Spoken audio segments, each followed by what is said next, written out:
ரிக்ஷாக்காரன்ல எம்ஜிஆருக்கு பாரத ரத்னா பட்டம்லாம் கொடுத்து பார்த்தாங்க. அன்பழகன், நாவலர், ஏன்னா இவங்க 3 பேரும் திமுகல கலைஞருக்கு பிறகு பவர்ஃபுல்லா இருக்கிறாங்கன்னு அந்த முயற்சியை அவங்க எடுத்து பார்த்தாங்க. எம்ஜிஆர் நாங்க மாநில சுயாட்சிக்காக ராணுவத்தையே சந்திப்பேன்லாம் அப்பதான் பேசினார்.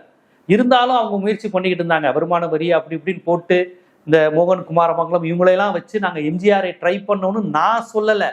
ஜூனியர் விகடன் இதழ்ல ஜெயலலிதா ஆட்சி காலத்தில் ஒரு அதிகாரி பதிவு செஞ்சிருக்கிறார். ஜூனியர் விகடன் இதழில் எம்ஜிஆரை காங்கிரஸ், டெல்லி இந்திரா காந்தி தமிழ்நாட்டில் திராவிட கட்சி அழியணும், திமுக அழியணுங்கிறதுக்காண்டி எம்ஜிஆரை கலைஞரிடமிருந்து பிரிப்பதற்காக நாங்கள் முயற்சி செய்து அவரை கூட்டி வந்தோம்னு எழுதியிருப்பவர் அன்றைய 93, 94 காலகட்டங்களில் ஜூவியில ஒரு அதிகாரி இது பதிவு செஞ்சாரு. ஜெயலலிதா ஆட்சி காலத்துல வந்துச்சு, எதுவுமே அதுக்கு பதில் வரலையே. அப்ப இந்த முயற்சியை டெல்லி செய்து கொண்டே இருக்கும். தமிழ்நாட்டில் மாநில கட்சிகளை உடைக்கணும். இப்ப மம்தா பானர்ஜியை உடைப்பது என்பது அவங்களுக்கு வெறுமனே பவர் பாலிட்டிக்ஸ் இஷ்யூ தான். ஆனா திராவிட கட்சியை உடைப்பது என்பது அவங்களுக்கு ஐடியாலஜிக்கல் இஷ்யூவாகவும் டெல்லிக்கு இருக்கு.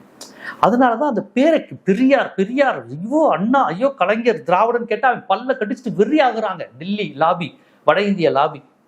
ஸோ இது இங்க இந்திரா காந்தி காலத்துல தொடங்குனது, எம்ஜிஆர் காலத்துல தொடங்குனது. எப்படியாவது திராவிடத்திலிருந்து ஒரு செங்கலை உருவிடணும்.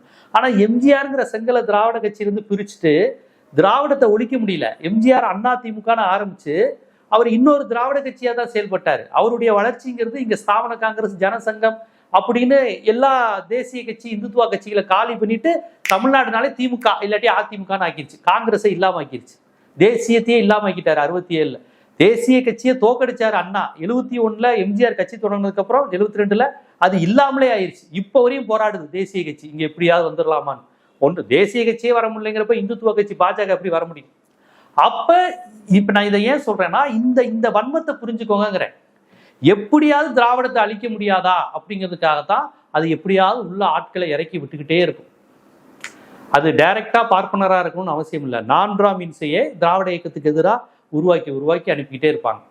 அப்படிதான் பலரை அவங்க உருவாக்கி அனுப்புறது. குறிப்பா தமிழ்நாட்டில் ஐடியாலஜி, பாஜகவினுடைய ஐடியாலஜி பேசி இங்க யாரும் ஒன்றும் வர முடியாது. பெரியாரை திட்டினா ஓட மாட்டேங்குது ஹெச்ராஜா. அதனாலதான் பெரியாரை திட்டாத ஒரு நான் பிராமின்ல இருந்து கொண்டு வரணும்னு அவங்களே அண்ணாமலை, எல்முருகன் ட்ரை பண்றாங்க, தமிழிசைன்னு. இது போக சினிமா நடிகர் கூட்டத்தை வச்சு இந்த திராவிட கட்சியை அழிச்சிட முடியுமா? ஏன்னா அவன் ஜாதி வெறி மதவெறிக்கு பலியாக மாட்டான் தமிழன். ஆனா சினிமாவில் ரொம்ப இதா இருக்கிறான். சினிமாக்காரன் நாட்டை ஆளணும், சினிமாவுக்கு பிளெக்ஸ் வைக்கிறது, பால் ஊத்துறதுன்னு இப்படி இருக்கிறான். ஸோ அதனால சினிமால இருந்து ஏதாவது செட்டப் பண்ணி பண்ண முடியுமாங்கிற முயற்சியும் அவங்க தொடர்ச்சியா எடுத்துக்கிட்டு இருக்கிறாங்க.